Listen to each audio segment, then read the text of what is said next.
Good afternoon, ladies and gentlemen, dear friends and colleagues. Let me welcome you today to this discussion being hosted by Apollo Hospitals, Chennai. My name is Dr. Saptarshi Bishnu, and I'm a liver disease specialist at this hospital.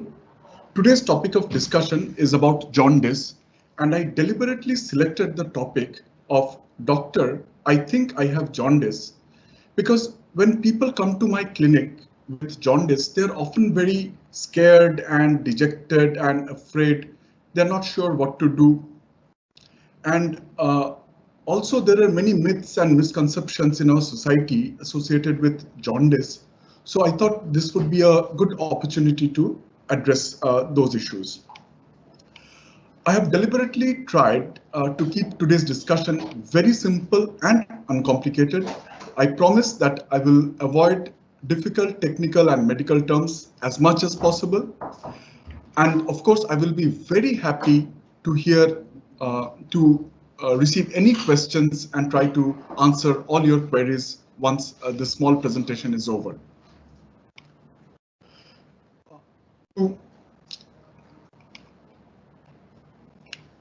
To begin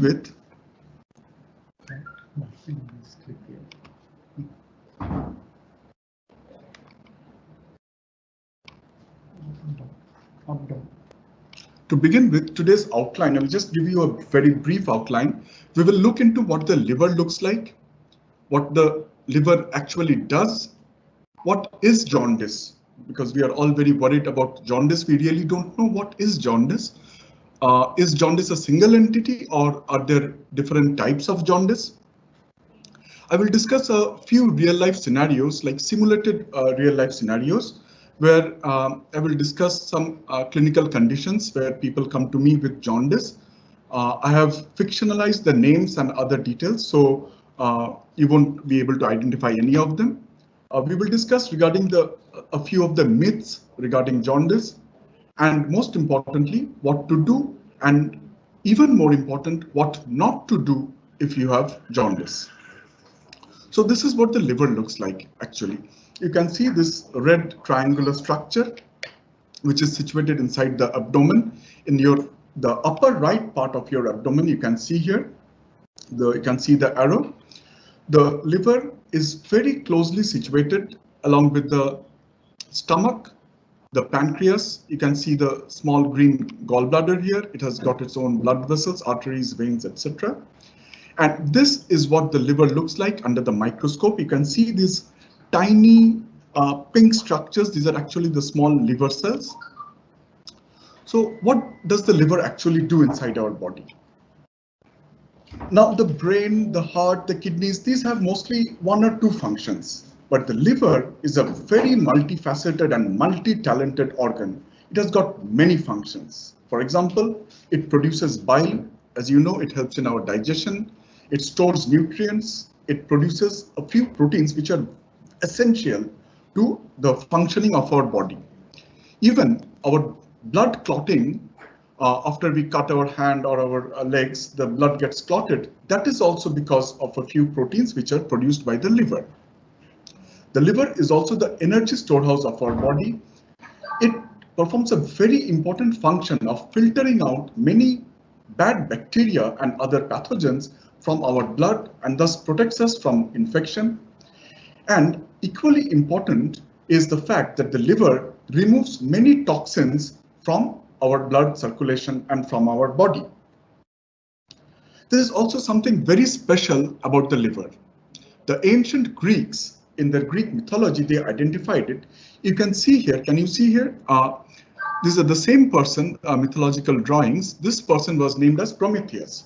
So what he had done actually was he had stolen fire. Humans, according to Greek mythology, they did not know the secret of fire. So he had stolen the secret of fire from the Greek gods and given it to humans. So the Greek god Zeus became very angry with him and punished him by tying him to a rock in the middle of the sea. And his punishment was that every day an eagle would come, sit on his belly, and proceed to rip out his abdomen and eat his liver. And every night after the eagle had gone away, his liver would miraculously regrow, and then again the next morning the eagle would come back and his agony would start yet again. So from here we can see that there is definite evidence that even the ancient Greeks and our ancient forefathers, they knew that the liver has got an amazing regenerative capacity. Even if the liver is destroyed, even if the liver is damaged, it can heal itself. And believe me, as a liver physician, this is a great assistance that the liver gives to me and my patients. So how do we test the liver? You all must have done or been prescribed a blood test known as LFT. Its full form is liver function test. This is just a sample prescription or sample blood report of the liver function test.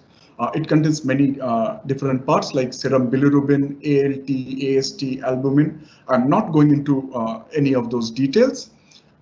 Your doctor will also ask you to do an ultrasonography to look at the liver. If he so thinks, he might even ask you to do a CT scan. And you also might have heard of a new modality of investigation or a new machine to look at the liver, which is known as the fibroscan. So what are the symptoms of jaundice? Jaundice means yellowish discoloration of your eyes, of your skin, and the urine. You can see here, these are all representational images which I have taken from the internet. You can see here that the person's eyes are yellow here. You can also appreciate that the person's skin has got a yellowish tinge to it. It is not the normal white or pink or brown, but it has got some yellowish tinge to it. Similarly, the urine which a person passes can also turn dark yellow or like a mustard oil if there is jaundice. And associated with jaundice, there can be other symptoms. You can have other symptoms like fever, like a vomiting sensation, loss of appetite. There might be itching of the skin, generalized itching all throughout your body.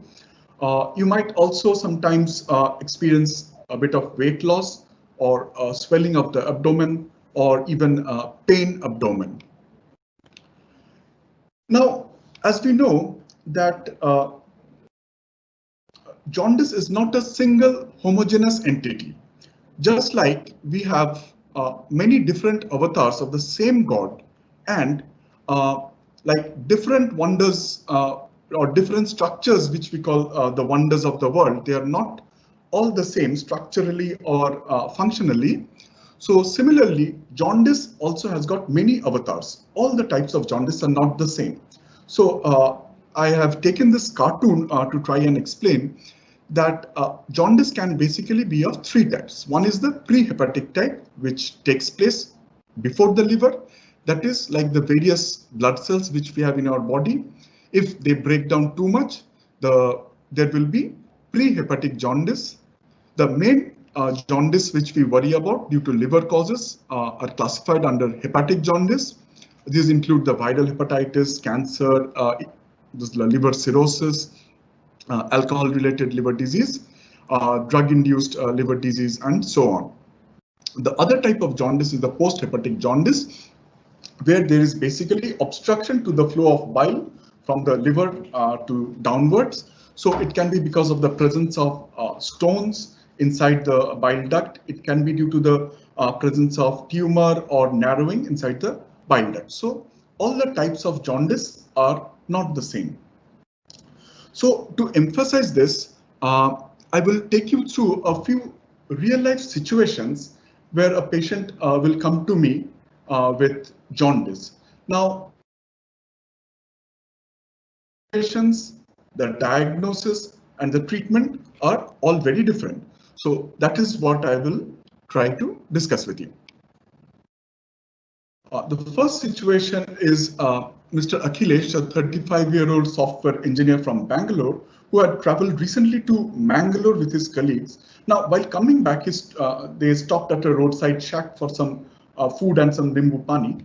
So after he came back and joined office, then 2 weeks later, his wife tells him that your eyes look a little bit yellow. And he tells his wife, well, I've been not feeling so good lately. I feel a little like vomiting sensation. I don't feel like eating. I feel very tired, like body ache and all. So he goes to his washroom and sees that his urine is also yellow. Now, then he goes to his office physician who advises the blood tests like LFT, also a few other blood tests, writes him a few medicines and advises him to take rest for 2 weeks. So the diagnosis is relatively straightforward in this situation. So the diagnosis would be acute viral hepatitis. The causes of acute viral hepatitis include hepatitis A and hepatitis E. These are mostly transmitted through contaminated water, and the treatment modalities include rest at home, normal diet, and symptomatic medicines. Now, there are a lot of myths associated with jaundice or viral hepatitis. One of the foremost and most important myths, which we all sort of know and which we sort of follow, is the myth of bland diet. Our grandmothers have told us, our parents have told us, our relatives, neighbors, all will tell us that once you have jaundice, the most important thing is to have bland diet. Do not add oil, do not add spices, do not add turmeric, nothing. Just have boiled, bland, and plain diet because that is like easy to digest. It is also another misconception that you should have absolutely bed rest. You should not even get out of bed. You should not walk around. You should not do any exercises. You should not do any work at home. There is also prevalent myths regarding liver tonics, herbal remedies. You should take a lot of glucon D. You should take this liver boosting tonics, herbal remedies. You should take boiled water all throughout your life. Wherever you go, whatever you do, you should always carry a bottle of boiled water. And also, get scared. People tell us and we get scared that once this jaundice has occurred, your liver will become permanently weak. Now, this is a very big myth. And also, we get very scared if we see a bilirubin of around 18 or 20 or 22. We think, oh my God, what is going to happen? I've got a bilirubin of 18. This probably is the end of the world. But trust me, these are not so. The other things which I will strongly speak against is various faith therapies. We often go to faith healers. They give us some heat therapies. They will heat a coin or they will heat up a metal object. They will press it on the abdomen or on the chest or on the arms. Some pus will ooze out and they will say that your jaundice will get cured. Some will go to some places where they ask you to swallow small live fish. So that is supposed to be a cure for jaundice. But let me tell you, let me assure you that these are all faith-based therapies and these do not have any role in treatment of hepatitis. So we should avoid these at all costs. And what should we actually do? We should always be under a doctor's supervision. That goes without saying. I personally ask all my patients to relax, to not get worried, to not get worked up, because about 99% of acute viral hepatitis will recover on its own, will not cause any complication, and you will have a normal life thereafter. There is no need to take absolute bed rest. You can just have a normal restful life at home. You can do normal light household work like folding the clothes, like watching TV, like filling up a bottle of water. These are all things you can do. And I will stress here, you should have normal diet, and normal diet. Imagine the diet you were having before the onset of jaundice, and I will ask you to have that same diet even after you have jaundice. If you fall prey to the trap of bland diet, what will happen is bland diet, you cannot take much food. After a little while, you will not feel like eating at all. So over 7 days, 10 days, you are not taking enough food. You're taking bad tasting food. So you become very weak. And we wrongly attributed this weakness to jaundice, whereas in reality, it is actually due to the poor quality bland food that we are taking. So it is essential that even when you have jaundice, you should have normal diet, and a normal diet. I will ask you to never self-medicate And of course, we should not go to the local chemist store and ask for some over-the-counter medication. Don't We won't ask him like, "Bhaiya, mujhe give me some medicines to take care of my liver." We will not do that. We will not take any liver tonics, herbal medicines, or excess glucose. Do not panic if you see the bilirubin or the liver enzyme reports. You do not need to chase the reports. You do not need to do those tests every second day or every third day. And always remember that your liver does not become weak permanently once you have a viral hepatitis. Moving on to the next situation, I will tell you the story of an elderly gentleman who is a retired employee. He noticed that his eyes were becoming yellow gradually more and more. He also has noticed that his urine has become dark mustard oil colored, and he also has itching all over his body, which prevents him from sleeping at night. He has lost about 8 to 10 kgs of weight in the last few months, and he does not feel as hungry as he used to.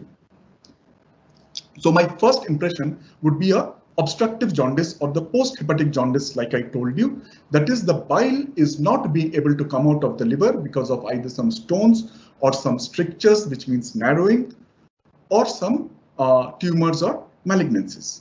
In this situation, once he visits a physician, his physician will advise for some blood tests and some photos of his abdomen, like CT scan or MRIs or ultrasounds. So either this will be treated through surgery, open surgery, opening up his abdomen and doing surgery, or through an endoscopic procedure, which we call as ERCP, by which we relieve the obstruction inside the bile duct. I'm not going to go into any further details regarding surgery or ERCP, but let me tell you that in this situation, just taking tablets or medicines are not really going to help you much. But what is very important is that you take very good nutrition. Whatever you do, whether surgery or ERCP, because of this jaundice, you need to have a solid nutrition which will support you through this time. And of course, I will again reiterate that herbal and traditional medicines are of no use. Let me come to the next situation. A 48-year-old businessman. You can see here he's fond of his liquor. And he told me that, well, doctor, I'm very fond of liquor, and well, I take a little bit too much than I really should. And this has been continuing for like more than 10 years. And he has about 500 ml of whiskey every evening. So he comes to my clinic with just 5 days of jaundice. He noticed his jaundice just 5 days ago.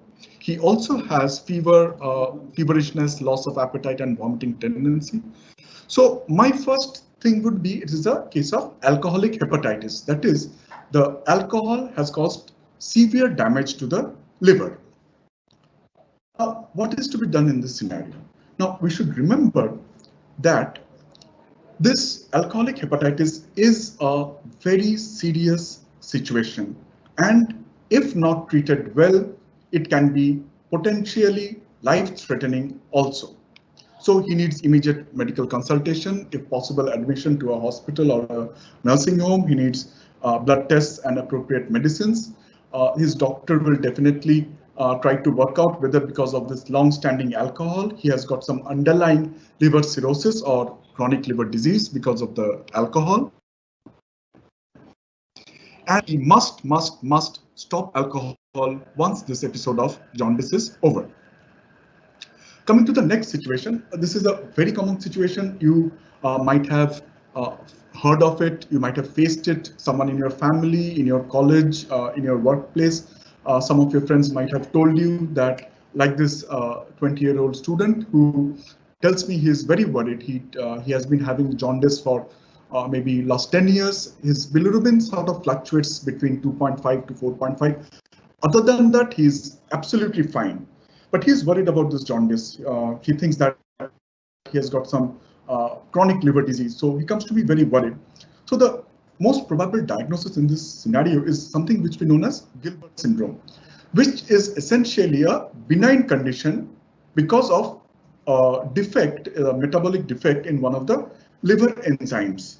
So what happens is that there will always remain a slight rise of bilirubin to the tune of about 2 to 5. This rise of bilirubin will be there. And more importantly, this rise of bilirubin will persist throughout his life. This will not cause any liver disease by itself.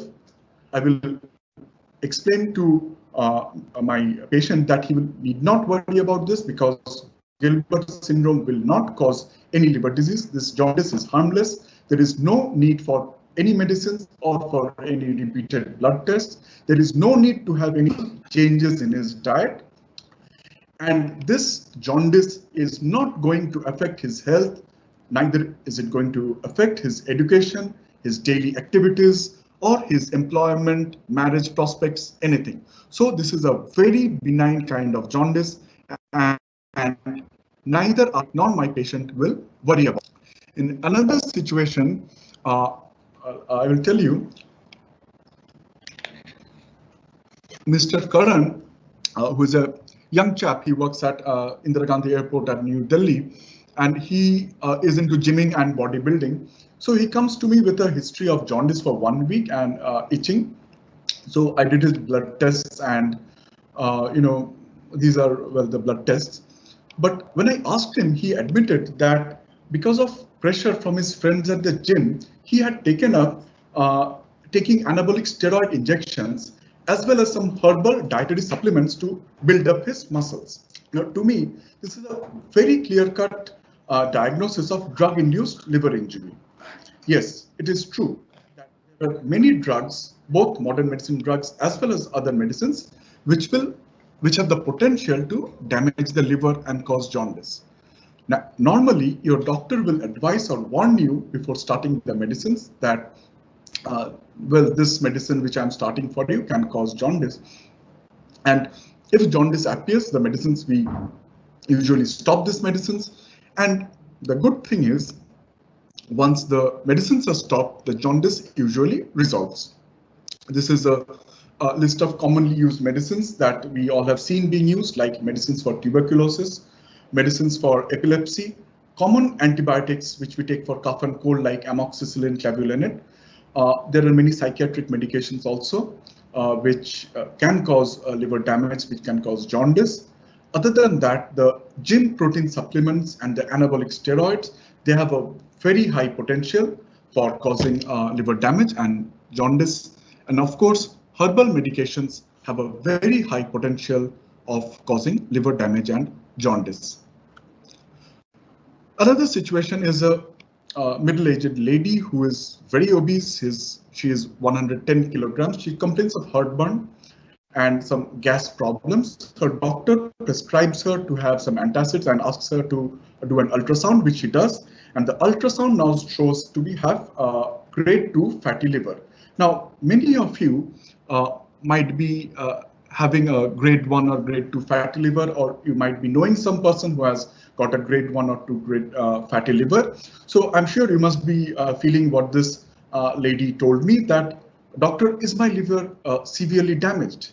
So this situation of a non-alcoholic fatty liver disease, what I would usually do is I would do some blood tests regarding the liver function tests, some sugar tests, testing for thyroid, cholesterol, etc. I might even do a fibroscan. But basically, I will reassure you, I will reassure my patient, I will reassure this lady that fatty liver is not equal to jaundice. We must all remember that fatty liver is not jaundice. Fatty liver is not an end-stage liver disease. What we really need to do is treat the metabolic problems like sugar, thyroid, cholesterol, etc. We need to decrease the body weight by lifestyle modifications like vigorous exercise. We have to do some dietary modifications like cutting down on the carbohydrates, cutting down on the cold drinks, cutting down on the amount of food we eat, cutting down on the amount of oil, butter, ghee that we take. And through these, we can control the fatty liver and prevent it from causing liver damage at a later date. So I would reassure and ask my patient to take the lifestyle modifications. Another situation which my colleagues and I we routinely face is a young gentleman. He's just 22 years old. He is an electrical and AC technician. He has applied for a job in a Middle Eastern country. Now, you know that these, before going on to these countries, you have to do a pre-employment workup. So during the blood tests which were done for the visa processing, it was found that he is hepatitis B positive. And because of this medical ground, his visa application was rejected.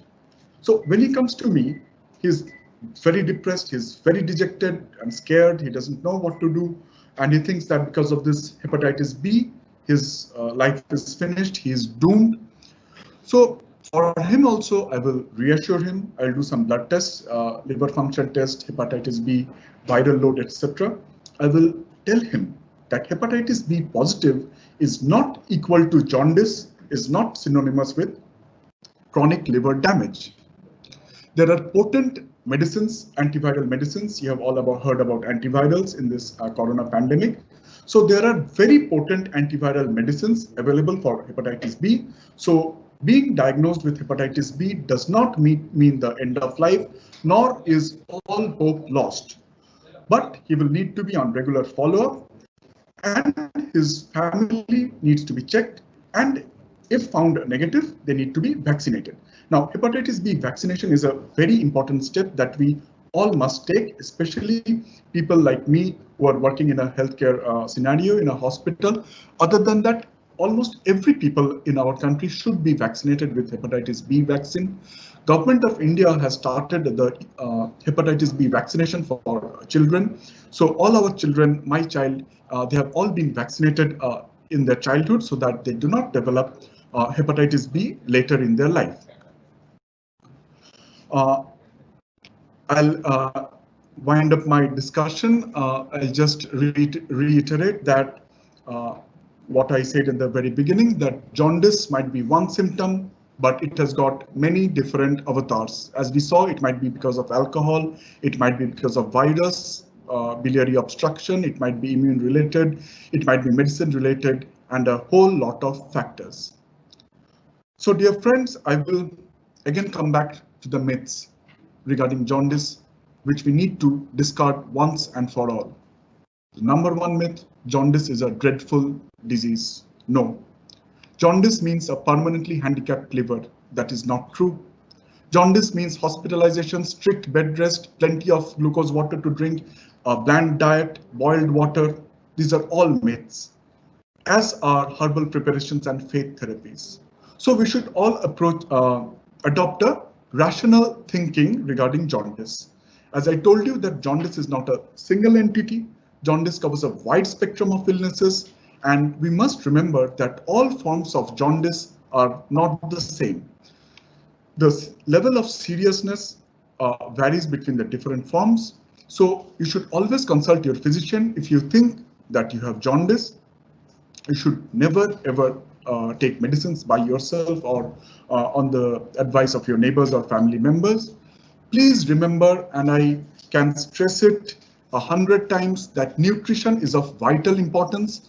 Please do not have bland or boiled food. Please have normal food. Please continue to have normal food if you have jaundice. There is no role of any unproven medicines. But lastly, what should we know is what are the warning signs of jaundice and who all are most at risk. So if in your family or in your workplace you meet someone or someone tells you that, well, I have developed jaundice, but that person at the same time has developed abdominal swelling, leg swelling, blood vomiting, black stool, bruises on the skin. They appear a little bit confused. They're not able to talk to you properly.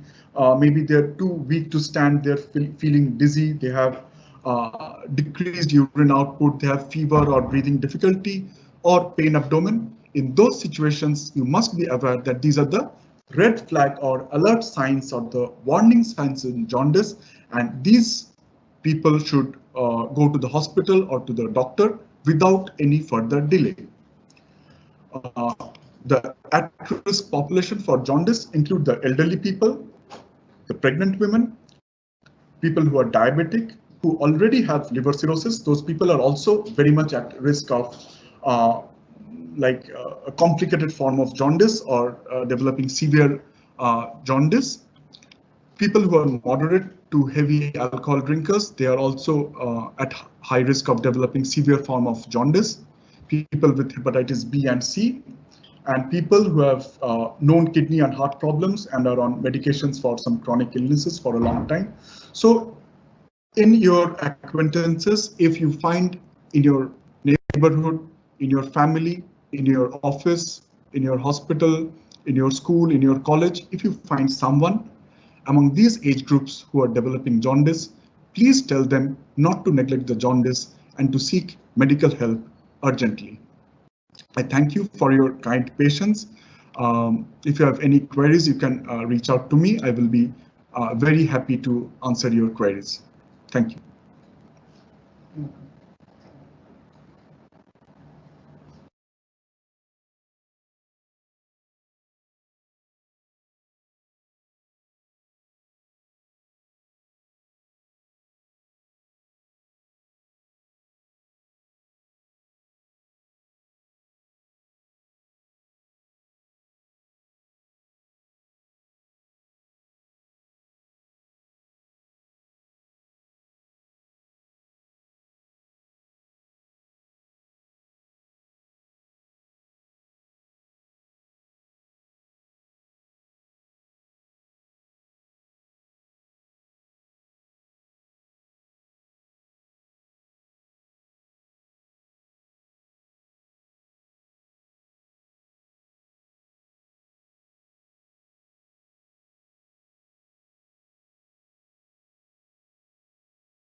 My dear friend, Dr. Arpan Kumar Ghosh, he has asked me to discuss about the role of diet in jaundice and the role of a medicine called ursodeoxycholic acid in patients with jaundice.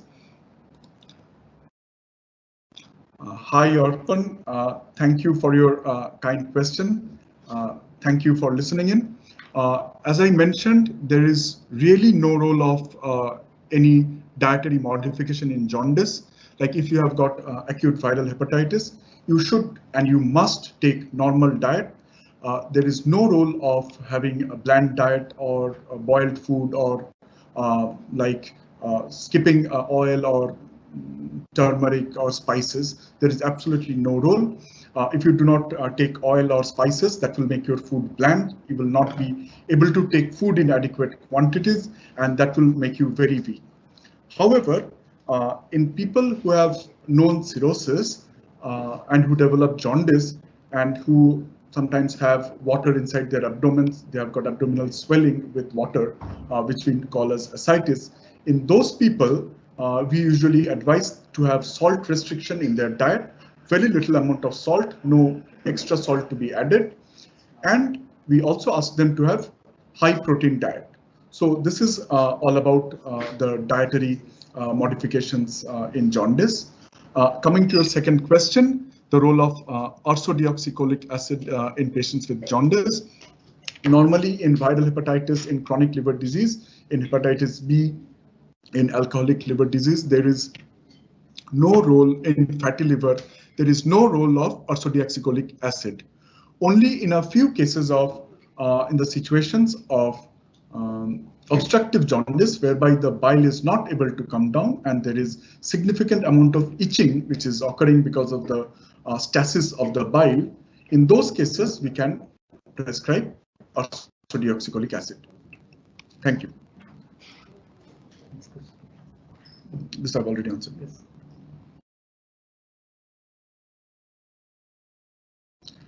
Hi, Mr. Kumaran. Thank you.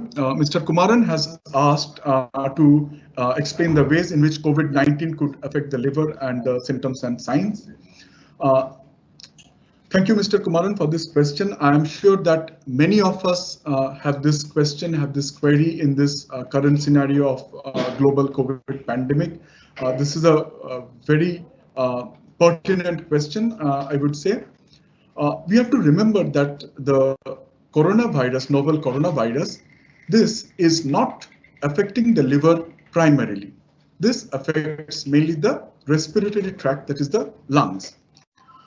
Because of a thing called cytokine storm, in which the body's immune system works and goes into overload, what happens is that the other organs like kidneys, like blood pressure, like the heart, like the liver, they get affected secondarily.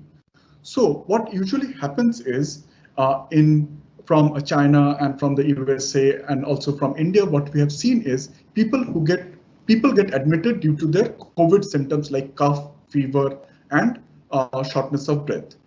There, if in those people, if you do the liver function test, you will find that in 3/4 of those people, they will be having some liver enzyme elevation. That is, suppose your normal ALT or AST value in your liver function test is about 30 to 40. So in those people, you will find a moderate increase of liver enzymes, like about 80 or 90 will be the liver enzymes. Normally, bilirubin is not much raised, though there have been some reports of bilirubin being raised. So about 75% of people who get admitted because of COVID, they will develop some abnormalities in the liver enzymes, but that does not mean jaundice. That does not mean that their liver has stopped functioning.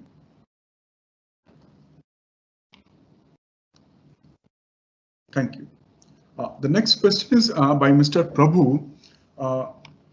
Mr. Prabhu has done an LFT on the 25th of May 2020. He says his bilirubin is 2.2.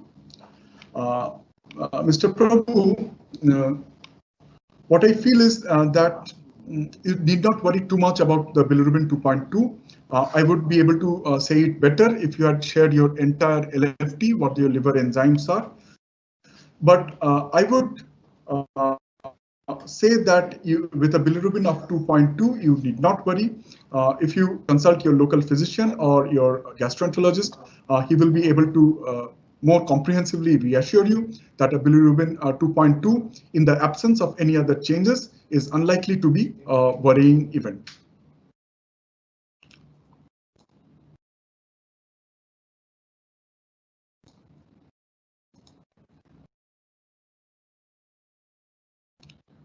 Hi, Anupam is asking whether worrying about jaundice can make it worse. No, it doesn't. There is no correlation about mental stress or the level of stress that you're in and your bilirubin levels. So worrying about jaundice will not make it worse. Thank you.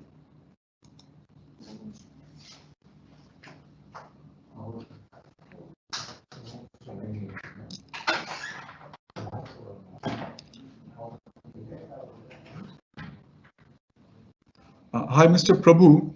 You see, as I discussed in one of the situations, see your bilirubin is 2.2 and your indirect fraction of the bilirubin is much higher. So it probably is a form of a Gilbert syndrome. So you have asked how you can reduce it. I will tell you, you need not reduce it. You do not need to worry about it. Don't listen to whatever people tell you that, hey, your bilirubin is 2.2, your bilirubin is 2.5. Don't worry about it. Do not take any medicines for it. And as far as I can see, the rest of the tests are normal. So you do not need to worry about reducing this bilirubin because you will not face any problem in your later life because of this. So we'll move on to the next question.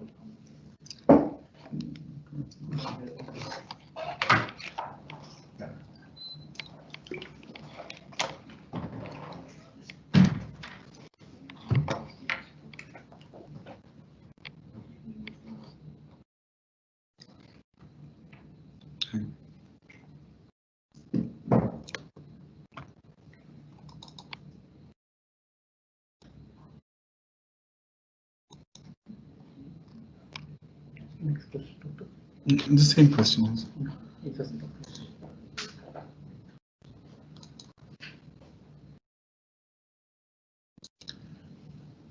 Hi, the next question is, can we eat normal food in jaundice as oil is not advisable? Uh, Let me assure you that oil is definitely advisable. It is one of our common myths that oil is not advisable, that we should avoid oil, fat, and turmerics and everything as much as possible if you have jaundice, but that is definitely not true. Even if you have jaundice, you should have oil like a normal food, normal diet, what you were having before you had jaundice. You should continue the same diet.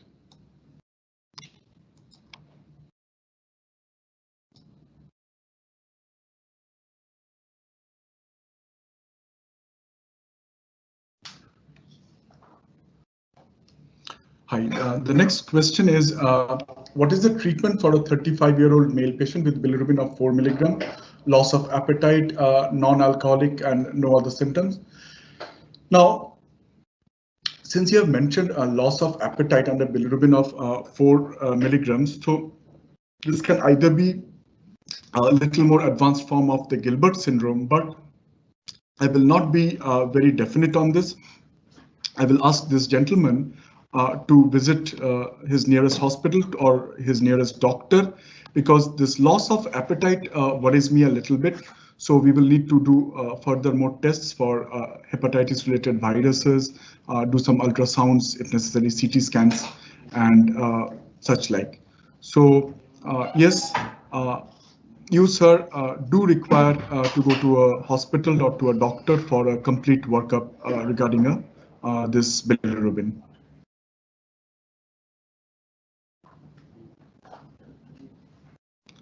Uh, so, okay. Okay, this is a very interesting question. What is the role of LIV52 syrup, sir? Many patients feel better and bilirubin comes down with LIV52. So there is a thing called coincidence. Now, what happens is, as I told you in that slide regarding Prometheus, that the liver has got an enormous regenerative capacity. So even after you have viral hepatitis, the liver is regenerating, the liver is repairing itself by itself. So by the time your jaundice appears, your liver is quite significantly damaged. And when you start taking this LIV52 medicines and all, so what happens is your liver by the time is already regenerating, it's already recuperating, it is already healing itself. So the jaundice is coming down by itself. And your symptoms like your nausea, your vomiting, your weakness, those are going away because your liver is healing itself. So there is no role of any LIV52 syrup. LIV52 syrup is supposedly a herbal medication, Ayurveda medication. So I will not, I'm not suitable to discuss, suitable person to discuss the merits and demerits of the Ayurvedic medications. So, but what I will tell you is that no amount of herbal or complementary or alternative medicines is going to cure you. Rather, it is your own body, it is your own liver which is getting better, and that is why the bilirubin comes down and you feel better. Thank you.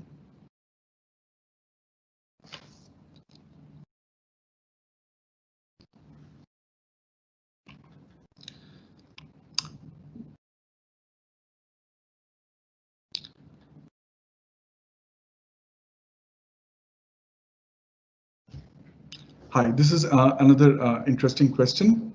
Uh, the question is whether diet low in saturated fats, which is supposedly hard to digest, is necessary in acute hepatitis, and the role of L-ornithine L-aspartate in jaundice. So I will again say that you do not need any dietary modification unless you have high cholesterol or any other comorbid illnesses for which you have been taking a low-fat diet. So if you don't have any of those problems and you develop jaundice or viral hepatitis, you do not need to modify your diet to have low amount of saturated fats. You really do not need to do that. It is a common misconception that the liver helps to digest the fat. Believe me, the liver does not take a direct part in the digestion. We have got other digestive enzymes from the pancreas which will take care of the digestion of the fat. But the liver whatever you take, saturated fat, unsaturated fat, whatever you take, the liver, the pancreas is okay. So the digestion will be normal. So you do not need to take diet low in fat in acute hepatitis. And regarding the role of L-ornithine L-aspartate, there has been no clear evidence. There is no evidence of any benefit of using L-ornithine L-aspartate if you have jaundice. So I personally do not prescribe it to any of my patients, and I also advise my doctor colleagues not to use that medicine unnecessarily. Thank you.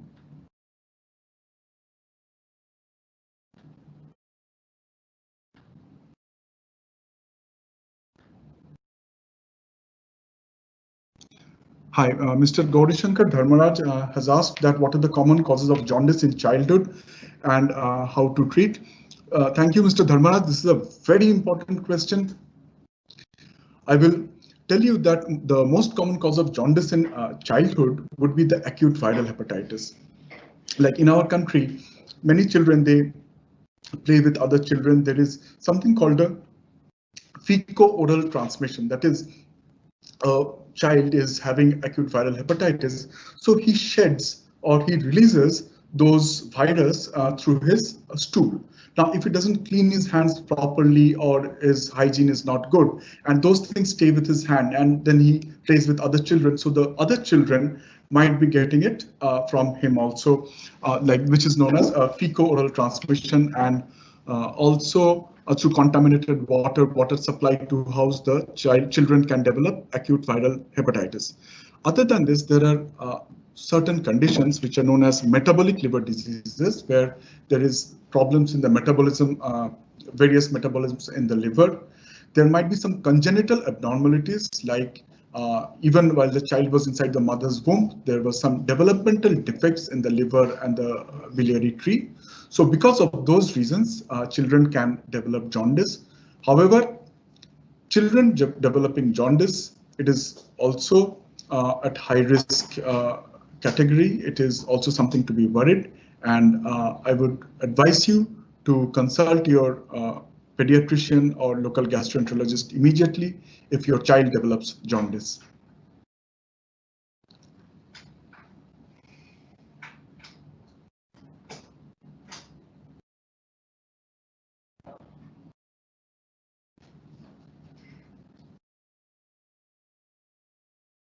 Okay.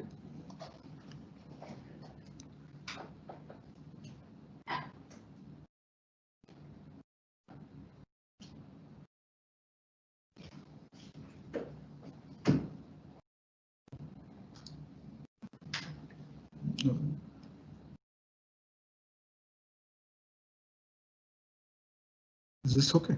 Yeah. Okay. Hi, Mr. Dharmaraj. You have asked that whether native medicine is bringing down bilirubin level. What is my opinion, sir?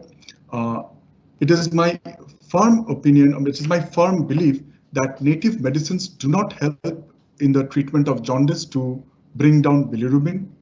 Rather, I want to share with you the reports which have come out from India, that one of the most common causes of jaundice or drug-induced liver injury in India is the use of over-the-counter or herbal medications or these native medicines.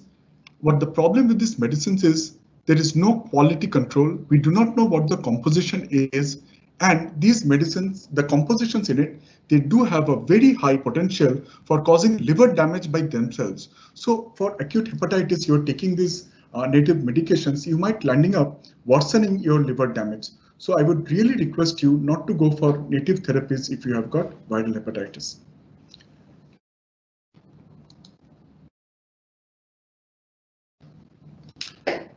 Mr. Partha Hazra has asked that in this current situation where most of us are under literally house arrest and lockdown and physical activities are greatly reduced. So what do I recommend to check on diet for? So the most important thing in this lockdown scenario is to have physical exercise. So we can decrease the amount of food we have, but that is not going to help us much if we do not exercise. Like we all have, we should we all have foregone our daily activities like going to office, catching the train, going to the bazaar. We don't do those anymore. So whatever we eat is getting converted into fat and making us more obese. So I would really request you to have at least 30 to 45 minutes of vigorous exercise, brisk walking every day so that you sweat and you lose some weight. And other terms, in other things, you should avoid excess sugars. You should avoid excess carbohydrates like rice, potatoes, wheat. Other than this, avoid caffeinated beverages and avoid fast food altogether. Thank you.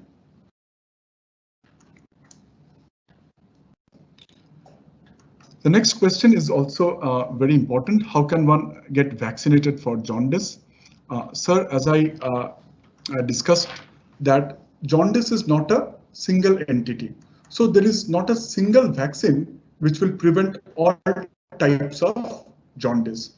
So there are 2 or 3 types of jaundice which are due to various viruses. So against only those situations like hepatitis B and hepatitis A can we give vaccines. As I mentioned a little while ago, we have very good vaccines for hepatitis B. This is a part of our universal vaccination program these days. So our children are getting it.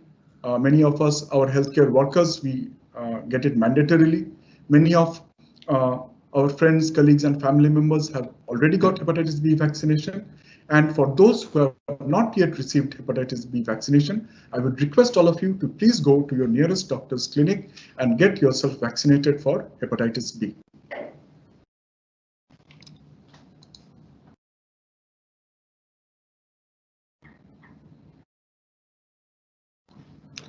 Mr. Dharmaraj, thanks for your question again.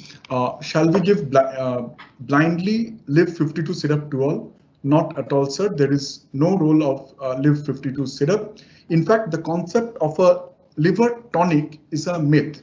There has been no medicine so far, not a single tonic so far, which you will take and which will rejuvenate or re-innervate your liver. There is no medicines discovered so far. And I would request you not to give Live 52 blindly in any situation.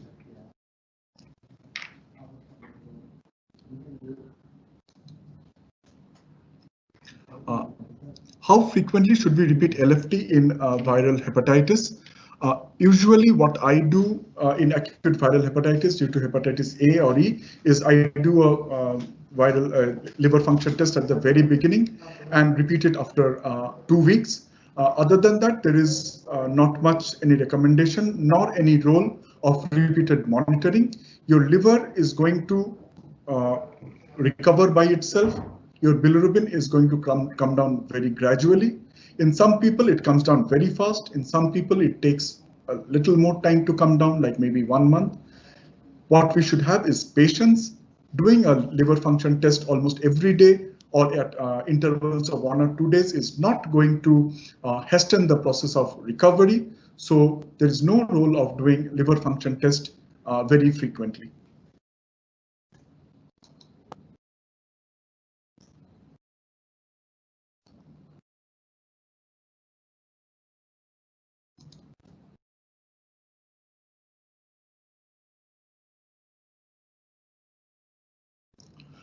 Mr. Dharmaraj, thank you for your queries, sir. Regarding fever with jaundice, yes, fever can occur in acute viral hepatitis. Even after the onset of jaundice, fever can persist, but that is usually not worrying. But if fever persists continuously, very high-grade fever, that is indeed a warning sign, that is indeed a red flag sign, because it might mean liver failure, it might mean associated bacterial infection, it might mean an obstruction to the biliary system, it might mean other diseases which are not related to the liver directly, not hepatitis, like malaria. In malaria, you can have jaundice. In dengue, we can have jaundice and fever. In malaria, leptospirosis, we can have jaundice as well as fever. So if you have persistent fever, high-grade fever with jaundice, that is definitely an ominous sign, and you should seek medical attention very soon. With regards to your next query, how to treat jaundice in a diabetic patient? Is there any special treatment? No, there is no special treatment. The only things we should keep in mind is that diabetics are very prone to any sort of infection. So even when they have jaundice, we should take care that they do not develop any other infection, any hospital-acquired infection. The problem with diabetic people is that they usually have some sort of a fatty liver underneath. So if they have jaundice on top of that, that jaundice takes a long time to subside usually. Like maybe if for a young person, the bilirubin comes down to normal in maybe 3 weeks. For a diabetic person, it might take up to 6 weeks. So we should keep the person under constant monitoring, as well as take him to a doctor or to a hospital where specialized care is available if there is even the slightest chance of deterioration. Thank you.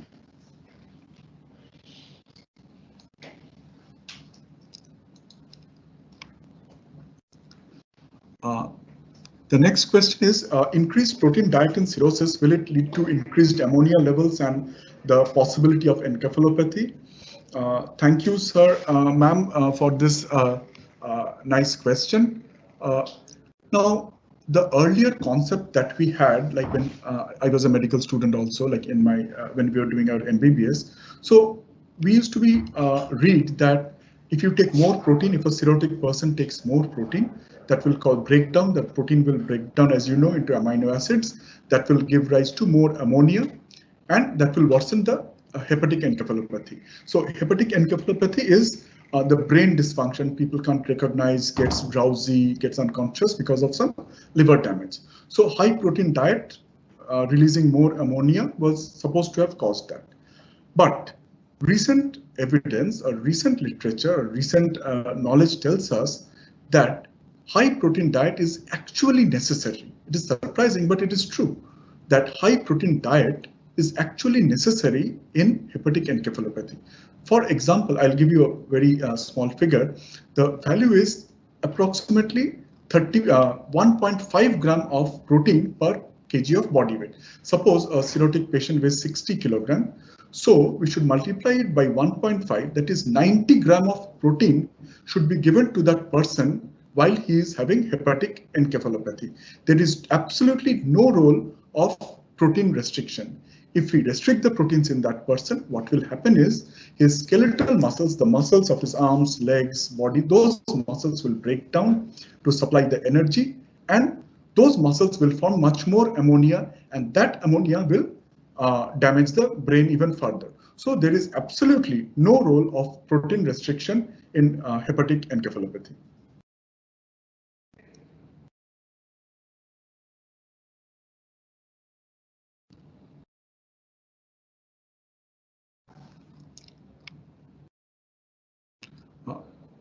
Mrs. Suchandra, you have asked me regarding the vaccinations in jaundice. Yes, ma'am, there is a role of vaccination in the cases of jaundice, which are caused by specific viruses like hepatitis A and hepatitis B.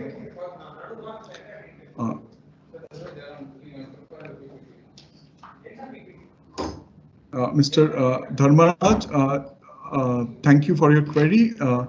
Whether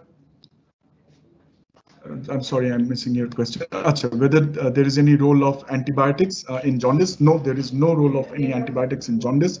If it is an uncomplicated acute viral hepatitis, we need to give the liver as much rest as possible. We do not want to overload it with any unnecessary medications like antibiotics or liver tonics or any other medicines.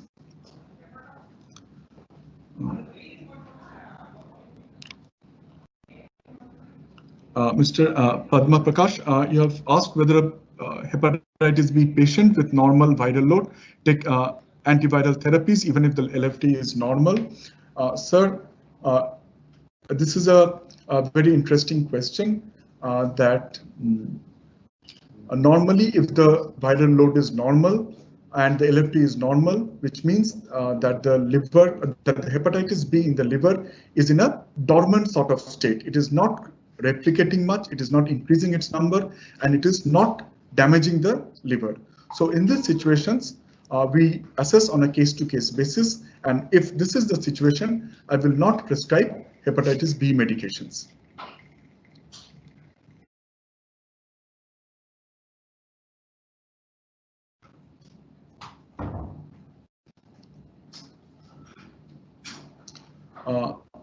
The next question is regarding the role of fasting LFT in Gilbert.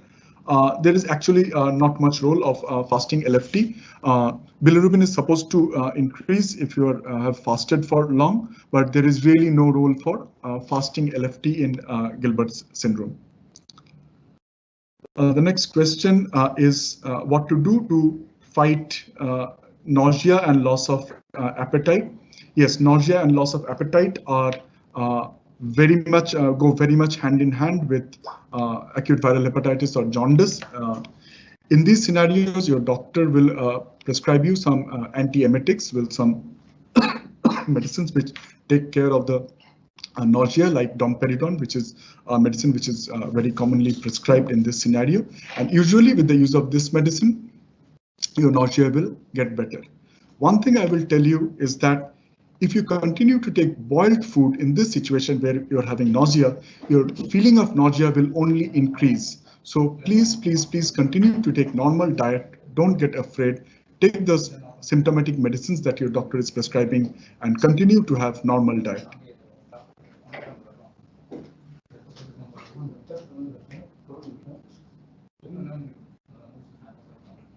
Thank you, Mr. Kumaran, for your kind words.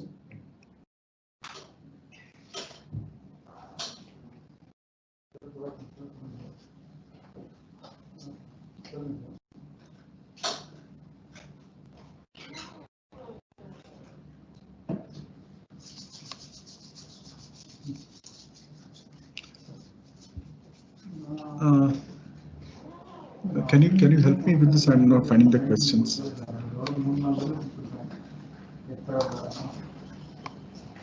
This I've already.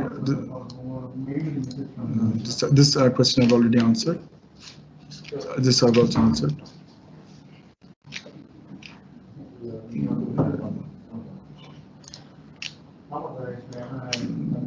This I've already answered.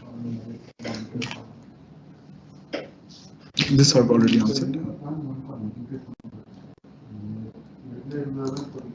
This already answered.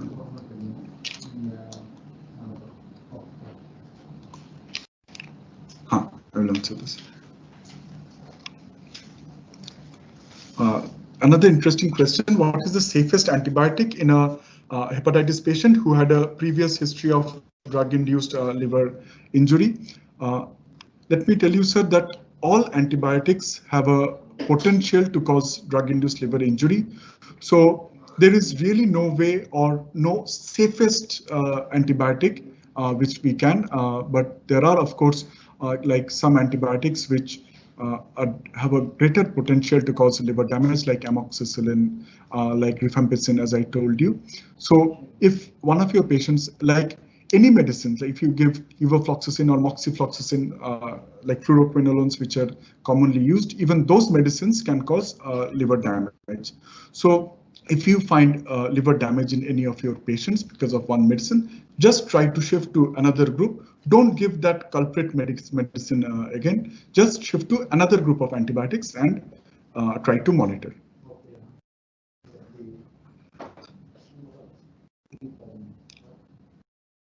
Dr.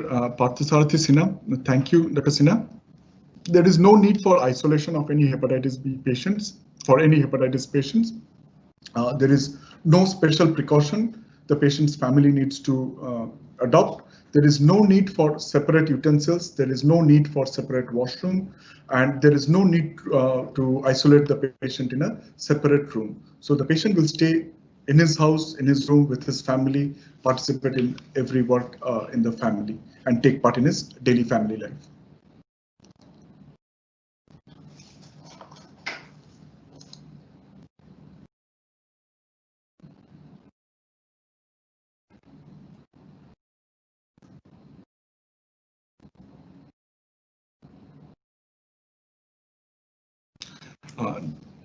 Dr. Orko Banerjee, Thank you for your question. He has asked for some suggestions to prepare obstructive jaundice patients in pre-operative period in our day-to-day surgical practice.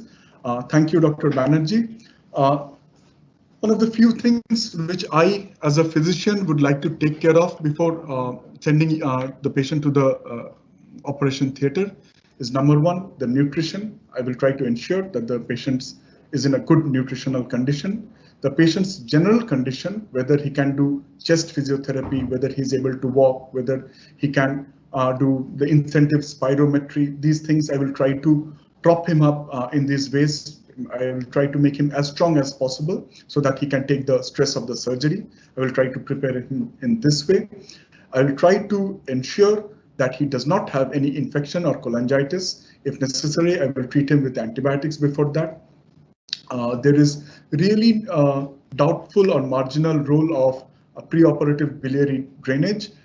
If you want the biliary drainage, I can do an ERCP to bring down the bilirubin before the surgery, if that is something that you would like.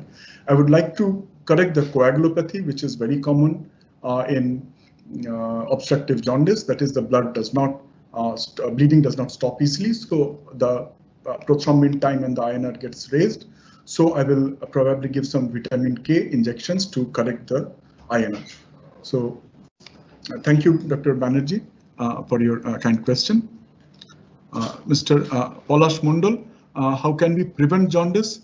Sir, as I mentioned, that jaundice is not a single entity. There are a few types of jaundice which we cannot prevent. For example, we cannot prevent non-alcoholic fatty liver disease. We cannot prevent the hepatitis B we got in our childhood. So those are the things which we cannot prevent.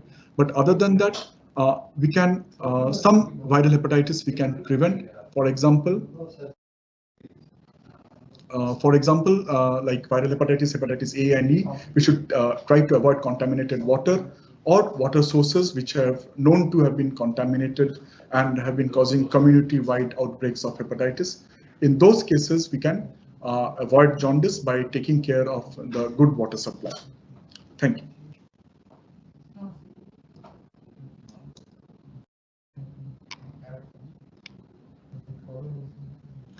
The next question is regarding the role of Hepamers tablet in cirrhosis. Sir, thank you. There is really, in the published literature or in the guidelines, there is really no role of giving Hepamers tablets or injections. But according to preferences, I might be wanting to give, your physician might be wanting to give, but that is absolutely personal preference. But there is no definitely proven improvement or definite benefit by giving Hepamers in cirrhotics. Thank you.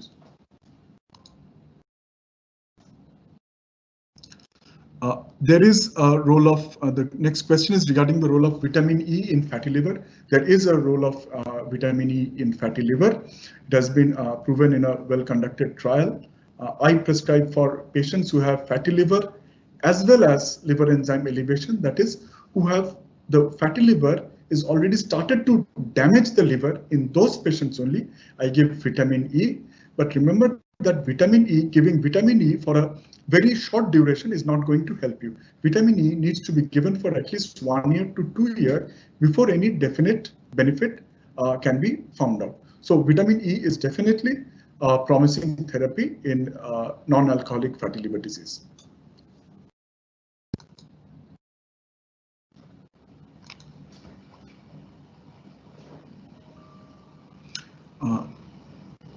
Mr. Amitabh Gupta, thank you for your kind question. What are the early symptoms of fatty liver?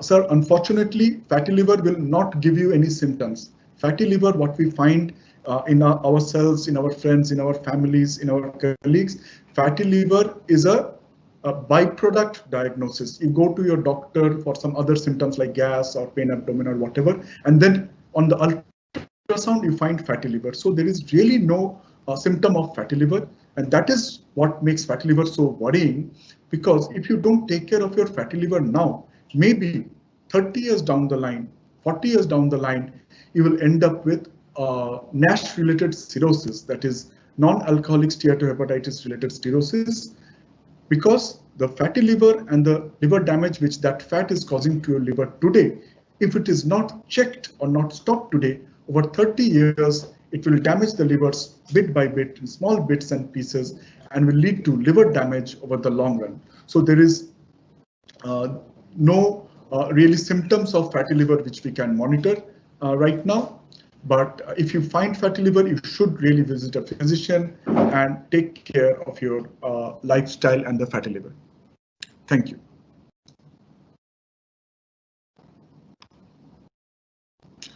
The next question is what to do to control fatty liver.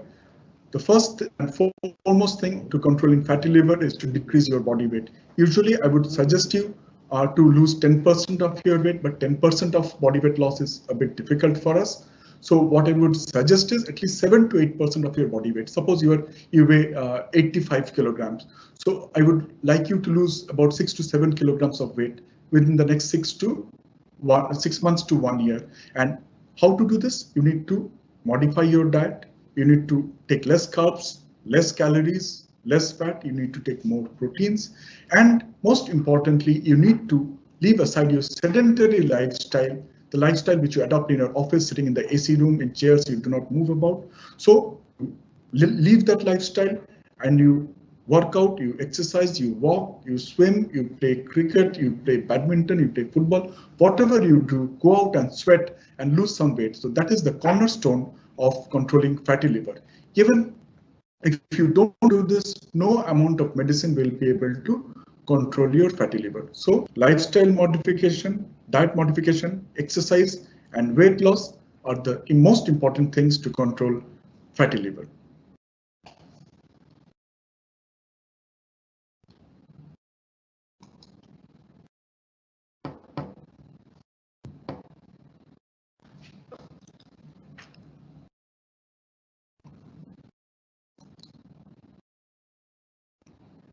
Okay, the last question for today's discussion is INR monitoring in viral hepatitis. Yes, prothrombin time and INR are very important parameters which we monitor for viral hepatitis. So what I would suggest is at the first time the patient comes to our clinic, we should do an INR. If the INR is normal, you do not need to repeat it for the next 1 week to 2 weeks.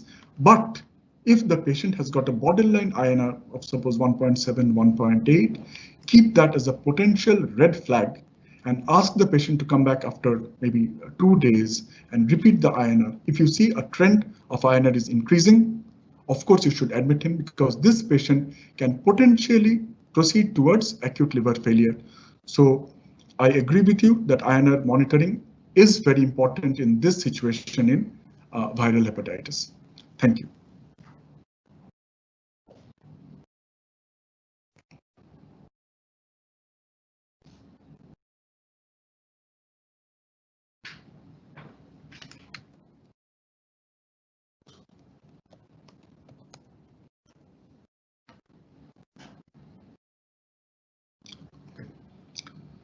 So this brings us to the end of this session. Hope our discussion, through our discussion, I have been able to convey my thoughts regarding jaundice to you.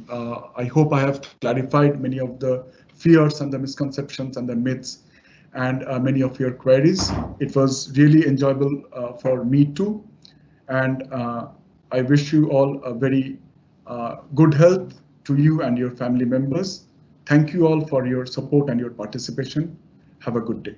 Thank you.